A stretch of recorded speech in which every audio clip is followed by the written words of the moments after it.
Hello friends. तो last time पर हम एचपी के ऊपर काम कर रहे थे। एचपी के बारे में बात कर रहे थे कि एचपी के अंदर क्या क्या चीज़ें होती हैं, है ना।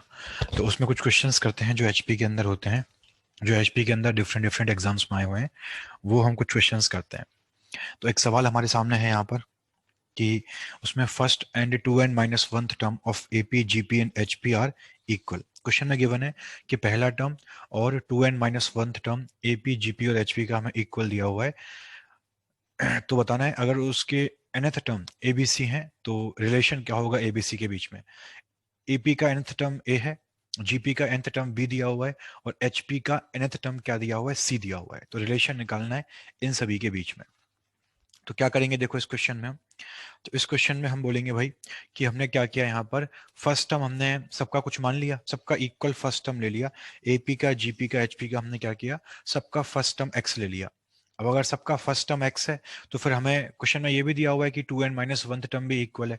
तो उसको हमने क्या मान लिया, वाई मान लिया। तो सबका जो two n minus one term होगा उसको हमने वाई मान लिया। ठीक है। अब देखो, अब हमें two n minus one term दिया हुआ है तो हम इस पे काम करेंगे पूरा, है ना। तो हमने क्या किया, डिफरेंस एपी का डी मान लिया। ठीक है। एपी का जो कॉमन डिफरेंस है वो हमने क्या मान लिया, डी मान लिया। तो इसका two n minus one term क्या है, वाई है। तो फॉर्मूला क्या होगा two n minus one term का, तो वो आएगा फर्स्ट टर्म प्लस जो टर्म का नंबर है उससे एक कम। तो फर्स्ट टर्म एक्स है, टर्म का नंबर है टू एन माइनस वन, उससे एक कम। तो टू एन माइनस टू आ जाएगा और इंटू में क्या आ जाएगा, इंटू में डी हमारे पास आ जाएगा। ठीक है। तो इस तरह की चीजों को हम यहाँ पर देख सकते हैं। ठीक, एक सेकेंड बस। तो इस तरह से हम देख सकते हैं।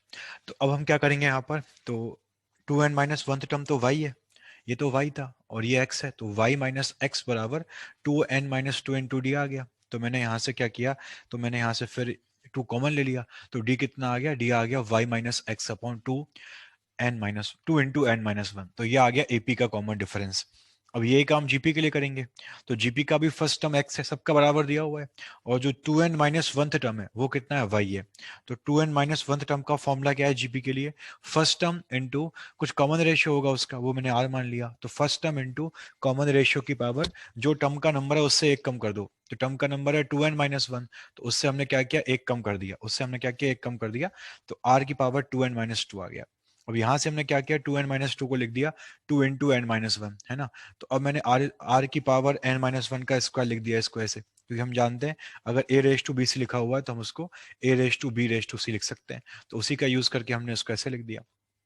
तो अब यहां से क्या आ गया हमारे पास, यहां से y अपॉन एक्स आ गया R raise to n minus one का होल स्क्वायर। तो R raise to n minus one क्या आएगा, वो root of y upon x आ गया।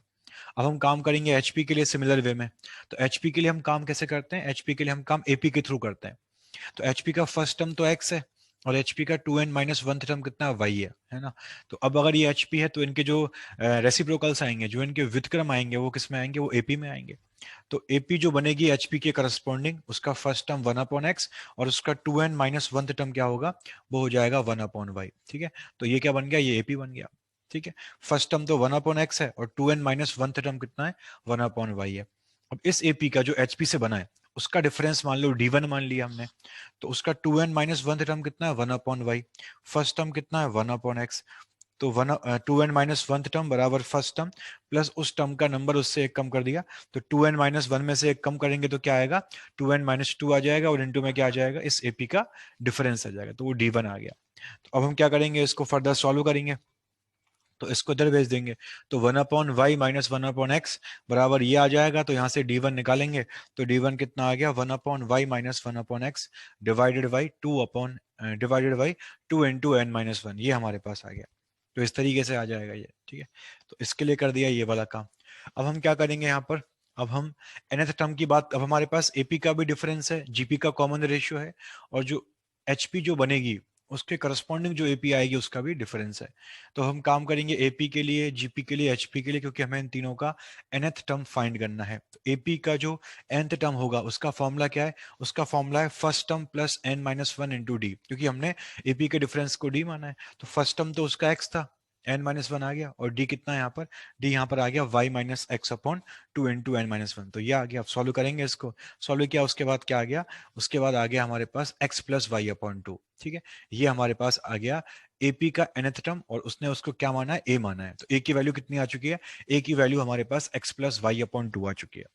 अब जीपी पे काम करते हैं। तो जीपी का nth टर्म का फॉर्मूला क्या है, जीपी के nth टर्म का फॉर्मूला है first term into common ratio raise to n-1। तो फर्स्ट टर्म तो x है, कॉमन रेशियो कितना आया अभी, रूट वाई अपॉन एक्स आया। ठीक है, तो ये हमारे पास आ गया, और सॉरी ये हमारे पास सीधा इसकी वैल्यू आई थी, देखो सीधा हमारे पास r रेज टू n-1 की वैल्यू ही आई थी, और वो कितनी आई थी, रूट वाई अपॉन एक्स आई थी। तो हमने रख दिया इसको रूट वाई अपॉन एक्स को। तो फिर हमने क्या किया यहाँ पर, रूट वाई अपॉन एक्स को रख दिया। तो जैसे हमने रूट वाई अपॉन एक्स को वहां पे रखा, तो कितना आ गया अपने पास, रूट एक्स वाई आ गया। तो b कितना आ गया, b x y raise to 1/2 आ गया।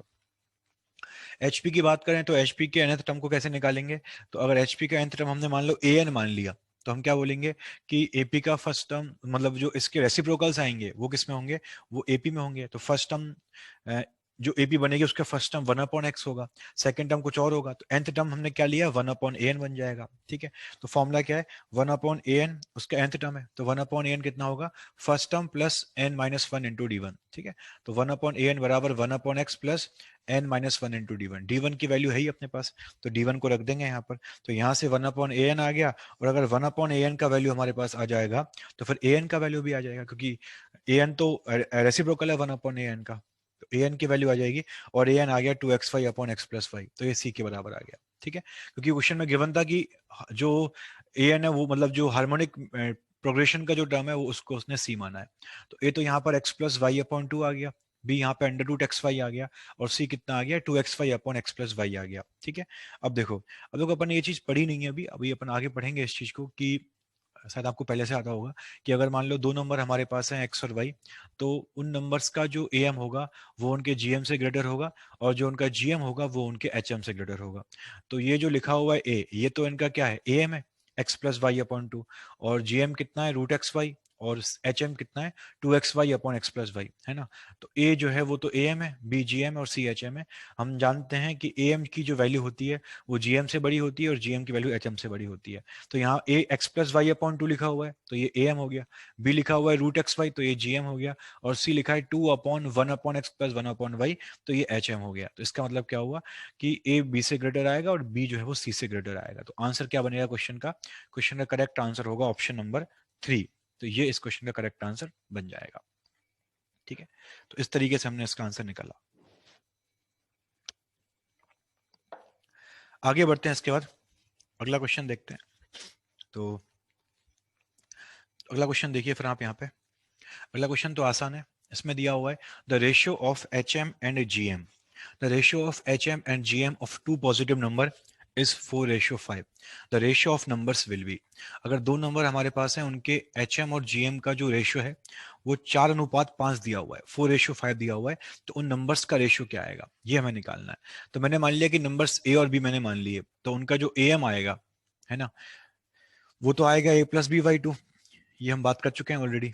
और जीएम आएगा उनका ए बी रेस टू 1/2, और एच एम आएगा 2ab upon a plus B, ये अपन जानते हैं। अब क्वेश्चन में क्या दिया हुआ है कि जो एच एम और जीएम है उनका रेशियो 4:5 है। तो एच एम और जीएम का रेशियो 4:5 है, तो ऊपर एच एम आ गया 2ab upon a plus B, और नीचे जीएम आ गया रूट ए बी। कितना दिया हुआ है ये रेशियो, ये रेशियो में 4/5 दिया हुआ है। तो हम निकालेंगे इसको। तो फिर कैसे निकालें, तो देखो इनको अगर डिवाइड करेंगे इन दोनों को आपस में, तो 2ab upon a plus b into 1 upon root a b बराबर 4/5 आ गया। तो अब कैंसिल करेंगे ए बी से रूट ए बी को, तो रूट ए बी आ जाएगा। तो ऊपर आ गया 2 रूट ए बी, और नीचे आ गया ए प्लस बी, और वो 4/5 के बराबर आ गया। तो यहाँ से root a b upon a plus b कितना आ गया, ये 2/5 के बराबर आ गया। अब ये जो है वो इससे मल्टीप्लाई कर दिया, और ये जो है इससे मल्टीप्लाई कर दिया, तो 2 टाइम ए प्लस बी कितना आ गया, 5 टाइम रूट ए बी के बराबर आ गया। अब क्या करेंगे, इस रूट ए बी से डिवाइड कर दो, है ना। तो ए प्लस बी को डिवाइड कर दिया रूट ए बी से, तो एक बार ए डिवाइड होगा और एक बार बी डिवाइड होगा। ठीक है, तो a upon root a b बनेगा root a upon root b, और b upon root a b बनेगा root b upon root a बराबर 5/2। तो अब क्या करेंगे निकालने के लिए, कुछ ए वाई बी को कुछ मान लेते हैं। तो ए वाई बी को मैंने टी स्क्वायर मान लिया, तो ये रूट ऑफ टी स्क्वायर, तो ये टी बन जाएगा, और ये बनेगा रूट ऑफ 1/t स्क्वायर, तो ये 1/t बन जाएगा। तो t प्लस 1/2 1/t 5/2 आ गया। तो यहाँ पर हमने फिर एलसीएम वगैरह ले लिया, तो टी स्क्वायर प्लस 1/t 5/2 आ गया। सॉल्व करेंगे इसके बाद, और अगर क्वाड्रेटिक के फैक्टर निकालेंगे तो दो फैक्टर आएंगे, t 1/2 होगा या 2 होगा। अब t क्या था, t हमने किसको लिया था, t लिया था रूट ए अपॉन बी को, तो रूट ए अपॉन बी या तो 1/2 होगा या रूट ए अपॉन बी 2 होगा, है ना। तो अगर दोनों को निकालेंगे अपन, यहाँ पर स्क्वायरिंग करेंगे तो a अपॉन बी 1/4 आ जाएगा और यहाँ से 4 आ जाएगा। मतलब जो a और b का रेशियो या तो 1/4 बोल दो या 4/1 बोल दो, वो एक ही बात, मतलब ऑप्शन इस तरह का एक ही होगा। तो एक ही ऑप्शन है 1/4 या 4/1 में से, कौन सा ऑप्शन है, 4/1 वाला ऑप्शन है। तो ये ऑप्शन नंबर 2 क्या हो जाएगा, इस क्वेश्चन का आंसर बन जाएगा। तो आसान क्वेश्चन था एकदम। ठीक है, आगे बढ़ते हैं, इसके बाद अगले सवाल पर आते हैं। अगला सवाल है the harmonic mean between p and -1/p। बहुत ही आसान सवाल है, सीधा एक लाइन में इसका आंसर निकाल सकते हैं। हम जानते हैं कि अगर दो नंबर हमारे पास हैं a और b, तो उनका जो हार्मोनिक मीन का फॉर्मूला होता है वो क्या होता है, वो होता है 2ab upon a plus B. तो यहाँ पर एक नंबर p दिया हुआ है, एक नंबर -1/p दिया हुआ है, तो a तो p हो जाएगा और b हो जाएगा -1/p। रख दो उनको यहाँ पर, तो कितना आ जाएगा हमारे पास, 2 into P into -1/p divide by p -1/p, है ना। अगर इनको सिंप्लीफाई करेंगे तो p से p कट जाएगा, तो क्या आएगा ऊपर, मतलब ऊपर -2 आएगा, लेकिन नीचे हम एलसीएम ले लेंगे, तो नीचे आ जाएगा p स्क्वायर -1 और p चला जाएगा ऊपर, तो ऊपर आ जाएगा -2p अपॉन p स्क्वायर -1। अब अगर हम इस माइनस साइन को बैलेंस करेंगे तो ये डिवाइड वाले से मल्टीप्लाई हो जाएगा, तो आंसर आ जाएगा 2p upon 1 minus P square. तो बहुत ही आसान क्वेश्चन था ये, तो डायरेक्टली फॉर्मूला यूज करना है, तो ऑप्शन नंबर 1 जो है वो इसका करेक्ट आंसर बन जाएगा। ठीक है, 2p upon 1 minus P square. ठीक है, चलिए आगे बढ़ते हैं, इसके बाद अगला क्वेश्चन देखते हैं। तो अगला क्वेश्चन है, इफ ए एंड बी के बीच में हमने दो हार्मोनिक मीन इंसर्ट करे जिनको इसने h1 और h2 बोला है, तो बताना है अपने को कि h1 inverse plus h2 inverse कितना आएगा, यानी h1 की पावर -1 प्लस h2 की पावर -1, ये वाली वैल्यू कितनी आएगी, ये हमें निकालना है। ठीक है, ये हमें फाइंड आउट करना है। तो हम क्या जानते हैं कि अगर हम हार्मोनिक मीन इंसर्ट कर रहे हैं, तो इंसर्ट करने के बाद में जो सीक्वेंस बनेगा वो क्या बन जाएगा, वो HP बन जाएगा। ठीक है, तो दो नंबर थे A और B, उनके बीच में हमने दो हार्मोनिक मीन इंसर्ट कर दिए H1 और H2, तो क्या बोलूंगा मैं कि इनको इंसर्ट करने के बाद में जो सीक्वेंस बनेगा ये वाला, ये सीक्वेंस कौन सा होगा, HP होगा। तो A, H1, H2 और B ये किसके टर्म्स होंगे, HP के टर्म्स होंगे, HP के टर्म्स होंगे। अब अगर ये टर्म्स HP के हैं, तो जो इनके रेसिप्रोकल्स आएंगे वो किस में आएंगे, वो AP में आएंगे, जो इनके व्युत्क्रम होंगे वो AP के अंदर आएंगे। तो ये 1/A, 1/H1, 1/H2 और 1/B किसके अंदर आ जाएंगे, सारे सारे AP के अंदर आ जाएंगे, है ना, सारे AP के अंदर आ जाएंगे। तो देखो, अब अगर ये AP में है तो इस AP का फर्स्ट टर्म तो 1/A है, और फोर्थ टर्म कौन सा है, 1/B है ना। तो अगर मुझे डिफरेंस निकालना होगा यहाँ पर, तो फोर्थ टर्म का फॉर्मूला क्या है, first term plus 3 time common difference, तो फोर्थ टर्म 1/B है, फर्स्ट टर्म 1/A है, प्लस 3 टाइम कॉमन डिफरेंस, तो वो मैंने D ले लिया। तो यहाँ से D का वैल्यू कितना आ गया, 1/B माइनस 1/A/3, ये हमारे पास आ जाएगा। अब हमें निकालना क्या है, क्वेश्चन में पूछा गया हमें निकालना है H1 inverse plus H2 inverse, यानी हमें निकालना है 1/H1 प्लस 1/H2, ये निकालना है। तो 1/H1 तो सेकंड टर्म था AP का, और 1/H2 था थर्ड टर्म AP का।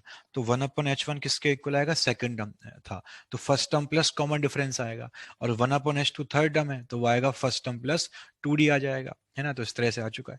तो 1/H1 और 1/H2 दोनों आ चुके हैं, तो उन दोनों को जोड़ दो, तो एक 1/A प्लस D है और एक 1/A प्लस 2D है। तो ये 1/A और ये 1/A दोनों को ऐड कर दिया तो 2/A आ गया, और ये D और 2D को ऐड कर दिया तो 3D आ गया। तो कितना आ गया, 2/A प्लस 3D आ गया। D का वैल्यू है ही हमारे पास, तो रख देंगे उसको, सॉल्व करेंगे उसके बाद। तो क्या आंसर आ जाएगा क्वेश्चन का, फाइनली क्वेश्चन का आंसर आ जाएगा 1/A प्लस 1/B। तो यहाँ से 1/H1 प्लस 1/H2 का वैल्यू कितना आ गया, 1/A प्लस 1/B हमारे पास आ चुका है।